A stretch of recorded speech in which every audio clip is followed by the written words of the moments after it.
Ассаламалейкум, құрметті достар. Бүгінгі видеода мен сіздерге KineMasterмен қалай хрома key'ге жасауға болатынын көрсетемін.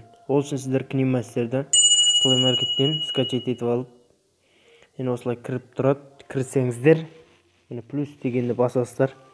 Осы жерден 3 экран тұр, сіздерге 16:9 ол YouTube-қа салатын.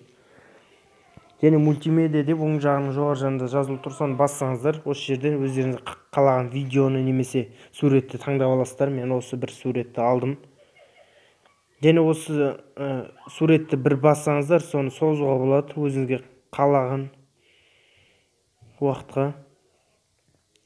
Және сіздер осы жерден хрома key'ді қосу үшін сіздер өздеріңізге керекті секундын немесе минутын қарап алып қойып аласыздар. Бірінші қоясыздар да сосын мультимедиа дегеннің сол жағын төмен жағында слой деген тұр, соны басасыздар. Және ең бірінші мультимедиа дегенді бассаңыздар, мен сіздерге қазір InShot'тан осы жерде менде түрлі видеолар тұр, бәрі жасыл светте. Осы өзде кесілі дайын тұр, тек жасыл светін кесіп тастайсыздар да, ал ішінде машина немесе подписаться дегенде қалады сол жерде. Мен біреуін таңдап алдым.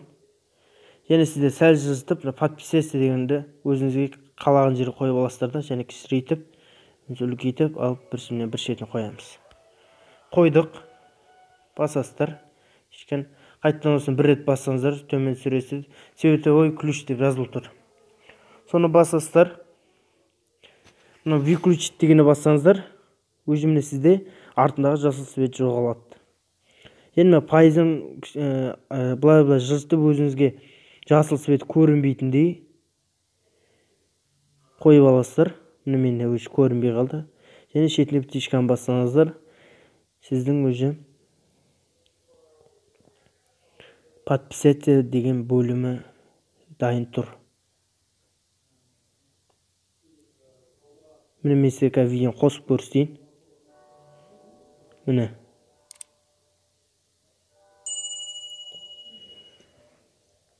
Және де сіздер бұны бір рет басасыздар да, ас жақтарында музыка, және де тағы да ортасын бөлуге бәрі де болады. Мен сіздерге бір ретін деп көрсетейін. Міне осы. Видеоны бір рет бассаңыздар, обрезать деген қайшының сурет тұр өзі. Соны бассаңыздар, міне ортасын ашу деп тұр. Сіздер бұда ортасын ашпасаңыздар, видео сурет арасына қоса алмайсыздар. Сол үшін бір рет басып, арасын ашып аласыздар. Міне аштым. Енді осының арасына енді өздеріңіз қалаған жаңа мультимедиа дегені басу арқылы қайттан араларына қоса аласыздар. Достар, егер мен видеом ұнаса, лайк басып, каналға жазылып қойыңыздар. Мен бұдан да қызықты осы KineMasterден жақсы видеолар көрсетемін. Бұл KineMaster бірінші видеом KineMaster жайлы. Және де достар, мен сіздерге бір көрсетіп кетейін деген, міне осы бізде үй. Осыны мен үстін жасылға бояп алдым да, және де мынандай видео шықты менде. Енді бұл мен енді видео жасап көріп жүрмін. Және достар, сіздер бұдан да жақсырақ істеуге болады.